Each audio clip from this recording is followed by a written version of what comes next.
Hello all, இன்றைக்கி நம்ம பார்க்க போகிற ரெசிபி ப்ரௌனி. அது எப்படி ஃபஜ்ஜியாக நம்ம வீட்டிலே பண்ணலான்னு பார்க்கலாமா?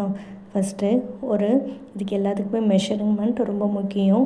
40 கிராம் அளவு ப்ரௌன் சுகர், 40 கிராம் அளவு ஒயிட் சுகர் மெஷர் பண்ணி வச்சுக்கோங்க. இன்னொரு பவுலில் 60 கிராம் அளவு மைதா, 10 கிராம் அளவு கொக்கோ பவுடர் ஆட் பண்ணிக்கோங்க. சுகர் ஆட் பண்ண பவுலில் ஒரு 2 முட்டையை ஒன்று ஆட் பண்ணி நல்லா பீட் பண்ணுறேன். அதில் ஒரு பிஞ்ச் ஆஃப் சால்ட் போட்டு நல்லா பீட் பண்ணிக்கிறேன்.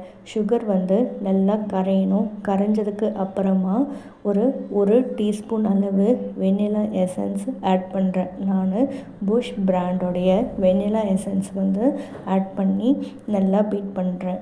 இந்த வெண்ணிலா எசன்ஸ் எதுக்கு ஆட் பண்ணுறதுன்னா, முட்டையில் வர அந்த எக் ஸ்மெல் கண்ட்ரோல் ஆகிறதுக்கும் இல்லாமல் ஆகிறதுக்கும் நம்ம ஆட் பண்ணிக்கிறோம் எசன்ஸு. நம்ம அந்த எசன்ஸ் ஆட் பண்ணி நல்லா பீட் பண்ணிக்கிறோம். பீட் பண்ணிவிட்டு அதுக்கப்புறம் மைதா நம்ம ஆல்ரெடி ஒரு 60 கிராம் அளவு மைதாவும் 10 கிராம் அளவு கொக்கோ பவுடர் மெஷர் பண்ணி வச்சுருக்கோம் இல்லையா, அதை நல்லா சலிச்சு இது கூட ஆட் பண்ணி நல்லா மிக்ஸ் பண்ணிக்கிறேன்.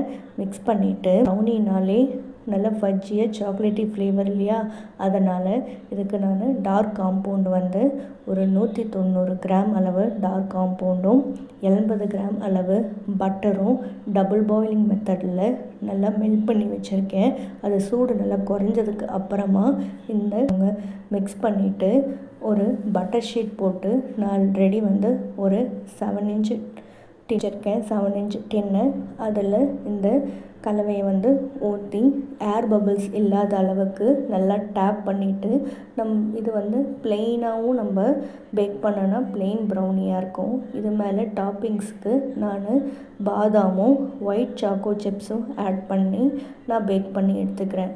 இந்த பேக் பண்ணுறதுக்கு முன்னாடி ஓவனை 15 நிமிஷம் ப்ரீஹீட் பண்ணிவிட்டு நீங்கள் பேக் பண்ணணும். என்னுடைய ஓவனில் 180 டிகிரியில் 30 மினிட்ஸ் ஆச்சு இது பேக் ஆகிறதுக்கு. ஒரு ஓவனை பொறுத்தும் நம்மளுக்கு டைம் மாறும். அதே மாதிரி 30 மினிட்ஸுக்கும் மேலே உங்களுக்கு பேக் ஆகலை, ஒரு ஸ்டிக் வச்சு குத்தி பாருங்கள், பேக் ஆகலைன்னா இன்னும் ஒரு 5 மினிட்ஸ் வச்சு பேக் பண்ணி எடுத்துக்க வேண்டியதான். இது நல்லா ஃபஜ்ஜியாக நல்லா டேஸ்ட்டாக இருக்கும்.